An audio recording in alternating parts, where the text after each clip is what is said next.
From today onwards, the next 30 classes, we'll try to learn the last paper, Group 2, Paper 8, Indirect Taxes, carrying 100 full marks. This paper is made up of not one tax, a few taxes. What are they? Number 1, central excise duty. So, your syllabus is made up of the following: CA, final, Group 2,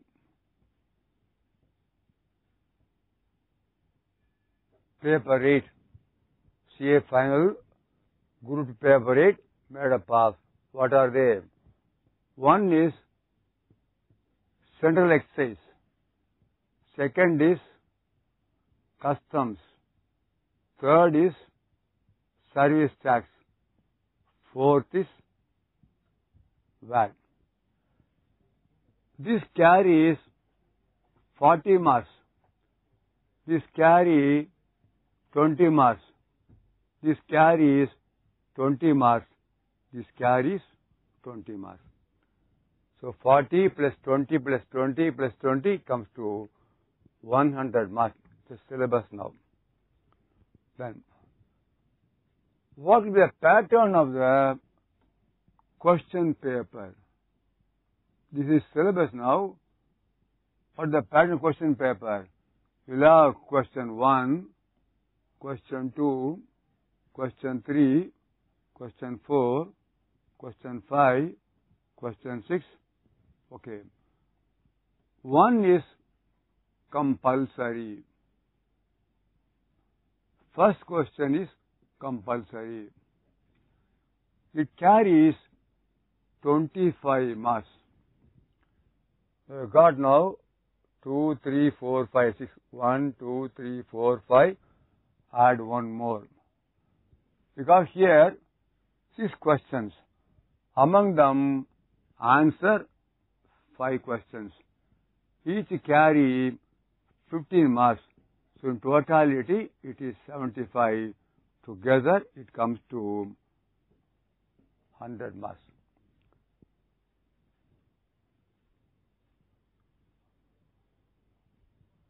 Cameraman, I again get a complaint from Vijayawada and Avinash Road. They say, Vijayawada says, audio and video, both are not clear.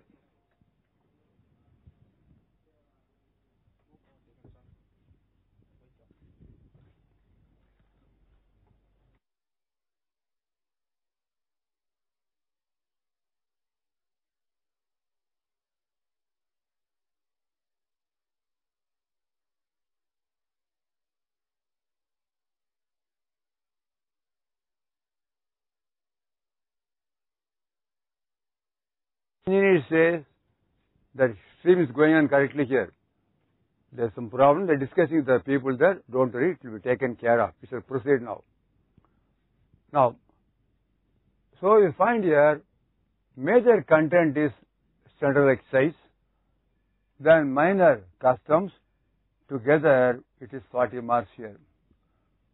Then question paper, 7 questions, 1 compulsory. Of the balance 6, you have got to choose 5 questions. In the compulsory question, find here 1, 2, 3, 4, 5 sub-questions, of which 1 and 2 will relate to central excise. This will relate to customs. This is service tax. And this is VAT. So, 5 plus 5, 10 marks, 5 marks, 5 marks, 5 marks, 25.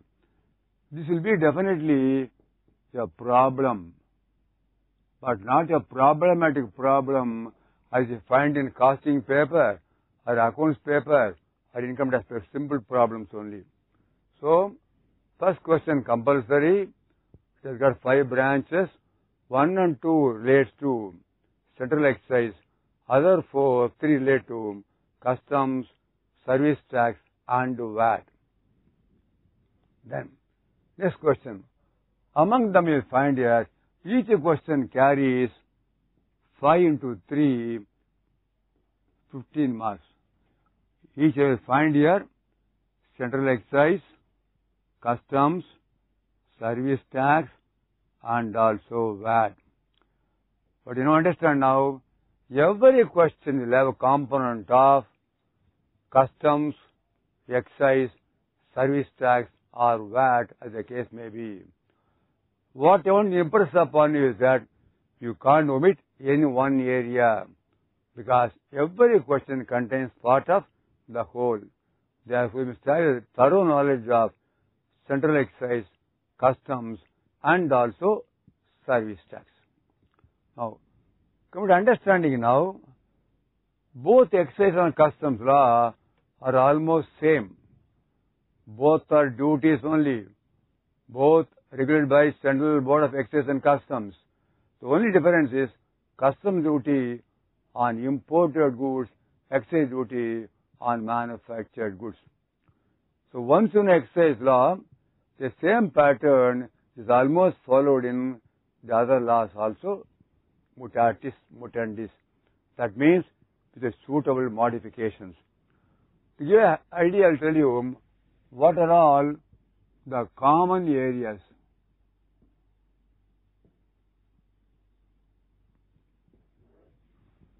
What are the common areas?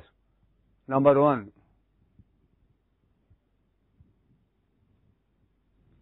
Now, first question. This is what is known as a remission. We'll learn later what it is. When goods are destroyed, I need not pay duty at all. Under what circumstances, when, what stipulations, this we learn commonly both in excise law and customs law. Example, section 5 of excise law and section 25 of customs law. Section 23 of customs law or section 70 of customs law. Don't bother now. Just want to impress upon you. To study one law, rest easy for you. Then, next question. Exemption. Some goods carry exemption on some principles. What are these principles are explained in excise law and customs law. This also almost the same. Then number 3. Recovery, where I paid less duty. Number 4. Refund, where I paid more duty. This is also a common area. Then number 5. Authority for advance rulings. So you are aware of it. Income tax law, section 245O. You are common for all the laws. Similarly, number 6, settlement commission, common for all the laws. And then number 7, appeals. This is also common for other laws also. So remission, exemption, recovery, refund, authority for advance rulings, settlement commission, and appeal are all common for either 2 or even 3 taxes. Then add one more, number 8. This talks about tariff structure. Goods are classified in excise law and customs law based on Brussels nomenclature. They're members of WTO, and that is called harmonized system of nomenclature. The pattern is common for excise and also customs. And then number 9. Principles of classification. How are goods to be classified? Common for both the laws here. You'll find here, these are some of the aspects where the pattern is more or less same. I shall do more than 40% of time in central exercise, give a good grounding for you. Once you're strong in central exercise, rest of it you can do with the suitable modifications, equally understandable. Okay? So the basic you must understand now in what you are going to study in the next 30 classes. Shall I remove the board? Shall I remove?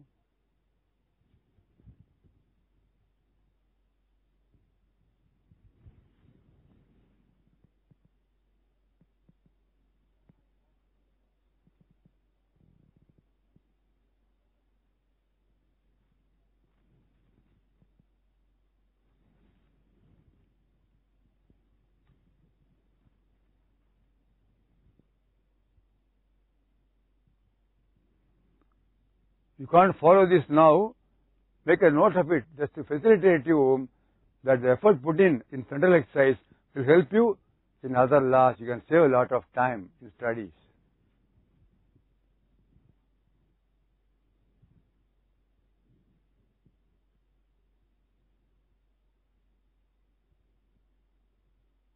Okay?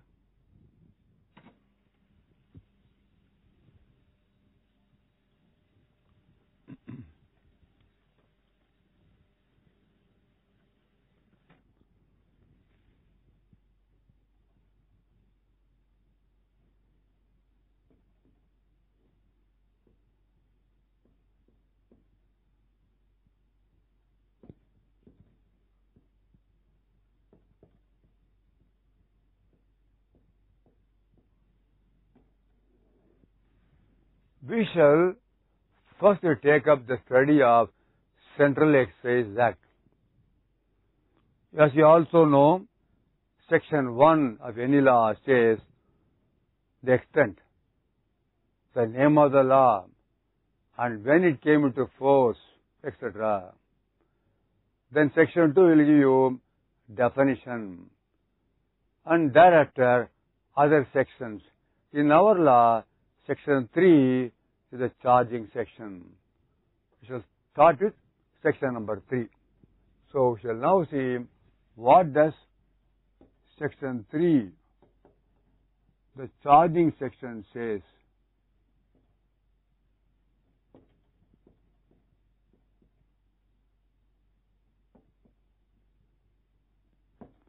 The charging provisions of Central Excise Act are contained in section number 3. You would have studied Service Tax Law IPCC, there section 66. In Customs Law, section 12. In CST Law, section 6. Income Tax Law, section 4. So basically, they are all the charging sections. Let us see what this section says. Now start writing from the bullet only. It says, excise duty is levied. Levied on what? Next bullet. Levied on excisable goods.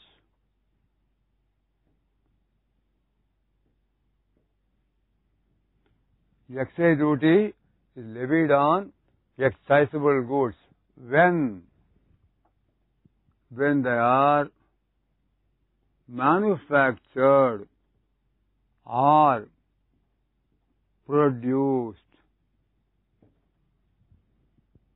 When they are manufactured or produced. Where? In India. Is it everywhere in India? Law gives exclusion.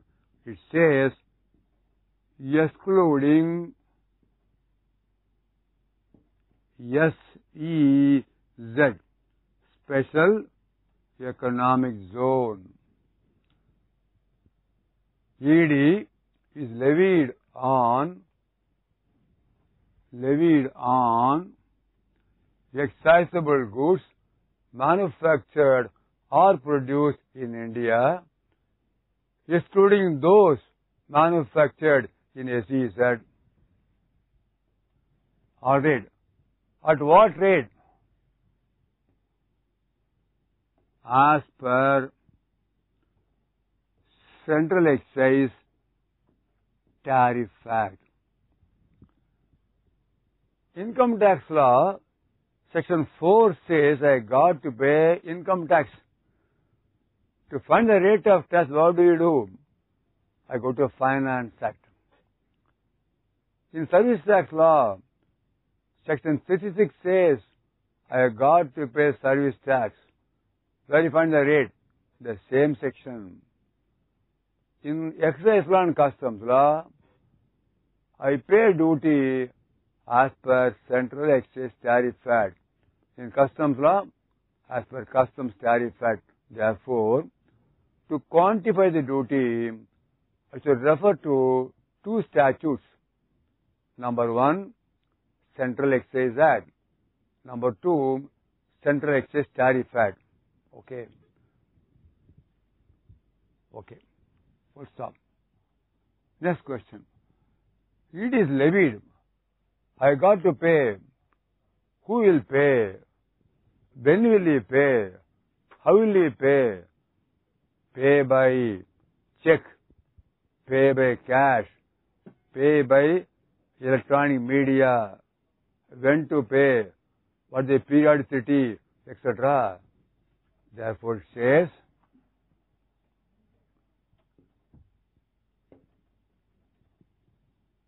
and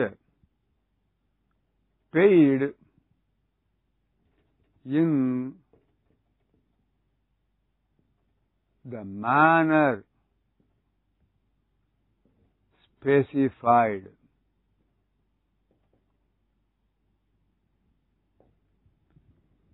Where specified? And that is Central Excise rules. So, from this we derive, I got by ED on excisable goods, the provocation is manufacture or production.